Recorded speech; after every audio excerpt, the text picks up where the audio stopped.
चलिए अकेले रहने की ताकत को समझते हैं। गांव के एक छोर पर एक बूढ़े किसान रामलाल का छोटा सा घर था।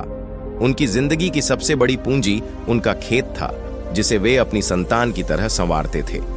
लेकिन वक्त का तकाजा देखिए, उनके बेटे पढ़ लिख कर शहर चले गए और धीरे धीरे गांव से नाता तोड़ लिया। उनकी पत्नी भी कुछ साल पहले स्वर्ग सिधार चुकी थीं। अब रामलाल बिल्कुल अकेले रह गए थे। गांव वाले अक्सर सोचते कि इतनी उम्र में रामलाल का अकेले रहना मुश्किल होगा। कुछ लोग उन्हें अपने साथ रहने का आग्रह भी करते, लेकिन वे हमेशा मुस्कुराकर इनकार कर देते। उनका कहना था, जब तक हाथ पैर चलते हैं तब तक अकेले रहना कोई अभिशाप नहीं, बल्कि एक सौभाग्य है। अकेलेपन की परीक्षा रामलाल का दिनचर्या बड़ा ही सादा था। सुबह सूरज उगने से पहले उठते, कुएं से पानी लाते, चूल्हे पर खाना बनाते और फिर खेतों की ओर निकल जाते। वहां वे मिट्टी को निहारते, अपने खेत की हलचल को महसूस करते और हर पौधे से मानो बातें किया करते।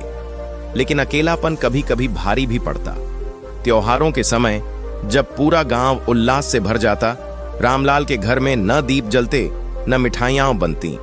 तब वे अपने मन को समझाते, अकेलापन दुख नहीं है, यह खुद को जानने का मौका है। गांव में संकट। एक साल गांव में भयंकर सूखा पड़ा। कुएं सूखने लगे, फसलें मुरझाने लगीं। कई किसानों ने अपनी जमीनें बेचकर शहर की ओर पलायन कर लिया। रामलाल के बेटों ने भी उन्हें पत्र भेजकर बुलाया, लेकिन वे टस से मस नहीं हुए। उन्होंने तय कर लिया था कि वे गांव में ही रहकर इस संकट का सामना करेंगे। रामलाल ने खेतों में मेहनत जारी रखी। सूखे से लड़ने के लिए उन्होंने गांव के पुराने तालाब को फिर से खुदाई करने का निर्णय लिया। अकेले अपने बूढ़े हाथों से दिन रात मेहनत कर वे तालाब खोदने लगे। शुरुआत में गांव वाले हंसे, इतनी उम्र में यह बूढ़ा तालाब क्या खोदेगा। लेकिन रामलाल नहीं रुके। धीरे धीरे कुछ युवाओं ने भी उनका साथ देना शुरू किया। कुछ ही महीनों में तालाब बनकर तैयार हो गया।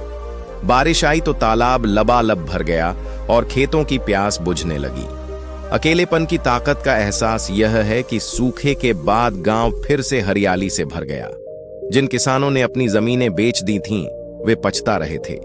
गांव वालों को अब एहसास हुआ कि अकेले होने का मतलब असहाय होना नहीं है। रामलाल की अकेलेपन की ताकत ने पूरे गांव को एक नई सीख दी थी। जो खुद के साथ जीना सीख लेता है, वह दुनिया की किसी भी परिस्थिति में खुद को संभाल सकता है। अंत में सम्मान की ओर। कुछ वर्षों बाद जब रामलाल बहुत वृद्ध हो गए, तो गांव वालों ने उन्हें गांव का आदर्श पुरुष मानते हुए एक सम्मान समारोह रखा। उस दिन उनके बेटे भी गांव लौटे, लेकिन उन्हें एहसास हुआ कि उनके पिता अब सिर्फ उनके नहीं, बल्कि पूरे गांव के पिता बन चुके थे। रामलाल मुस्कुराए और कहा, मैंने अपनी जिंदगी से यही सीखा कि अकेले रहना कमजोरी नहीं, बल्कि सबसे बड़ी ताकत है। जब इंसान अपने साथ खड़ा होना सीख लेता है, तो कोई भी परिस्थिति उसे गिरा नहीं सकती। हमें यह स्टोरी से यही सीख मिलती है कि अकेले रहना कमजोरी नहीं, बल्कि आत्मनिर्भरता की सबसे बड़ी ताकत है। जो अकेले रहकर भी खुश रहना सीख लेता है, वही सच्चे मायने में मजबूत होता है।